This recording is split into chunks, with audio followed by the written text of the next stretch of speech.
வணக்கம். தினத்தகவல் செய்திகள். பழைமை வாய்ந்த மரங்களை தனிநபர் சுயலாபத்துக்காக வெட்டி அழிப்பதை கண்டித்து பொதுமக்கள் போராட்டம்.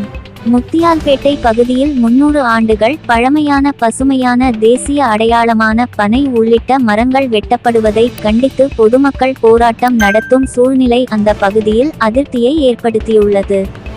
காஞ்சிபுரம் மாவட்டம் வாலாஜாபாத் ஊராட்சி ஒன்றியத்துக்கு உட்பட்ட முத்தியால்பேட்டை பகுதியில் தனியாருக்கு சொந்தமான சஹானா ஹோம்ஸ் என்ற ரியல் எஸ்டேட் நிறுவனத்தினர் தனது சுயலாபத்துக்காக அந்த பகுதியில் உள்ள சுமார் 300 ஆண்டுகள் பழமையான வேம்பு மற்றும் பனை மரங்களை வெட்டி அழித்து வருவதாகவும் அதனை தடுக்க பொதுப்பணித்துறை அலுவலர்கள் தவறிவிட்டதாகவும் படப்பம் மற்றும் முத்தியால்பேட்டை கிராமங்களை சேர்ந்த பொதுமக்கள் சமூக ஆர்வலர் ஞானசேகரன் தலைமையில் ஊராட்சி அலுவலகம் அருகில் போராட்டம் நடத்தினார்கள்.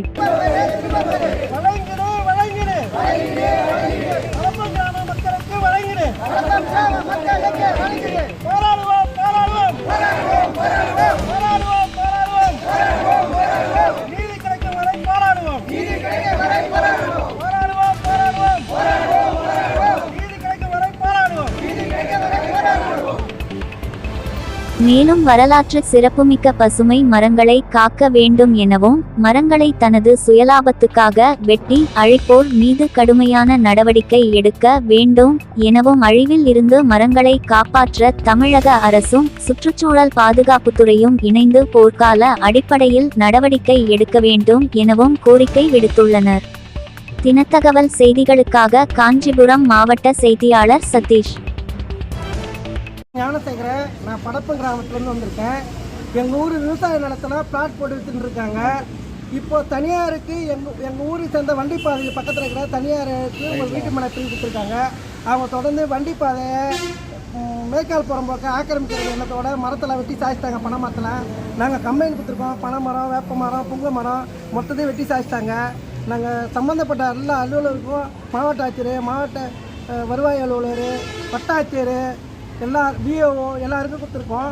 ஆனால் யாரும் தகுந்த நடவடிக்கை எடுக்கல. எல்லாருமே அந்த தவறு நடந்தவங்களுக்கு தான் உடஞ்சியாக இருக்கிறாங்களேன்னு அரசு அதிகாரி மக்களுக்கு பாதுகாக்கணுன்ற எண்ணம் வரல. நேற்று போலீஸ் வச்சு மிரட்டுறாங்க தனியார் வீட்டு மனை பிரிவு. நேற்று வந்த இன்ஸ்பெக்டர் எங்களை நீங்கள் இது மாதிரி வழி போகிறத நீங்கள் தடுத்து நிறுத்திங்கன்னா உங்களை அரெஸ்ட் பண்ணி வச்சுவேன் அப்படின்றாரு. அந்த ஊராட்சி செயலரை கூப்பிட்டு இது என்ன வழின்னு கேட்டால் அந்த வழி கூட தெரியல அவங்களுக்கு. அந்த இடம் என்னன்னு தெரியல. ஆனால் அவங்க அப்ரூவல் கொடுத்துருக்காங்க. தொடர்ந்து இந்த மாதிரி செயலில் ஈடுபட்டிருக்காங்க. நாங்கள் வண்டியாக கண்டுக்கிறோம். நீதி கிடைக்கிற வரை போராடுவோம்.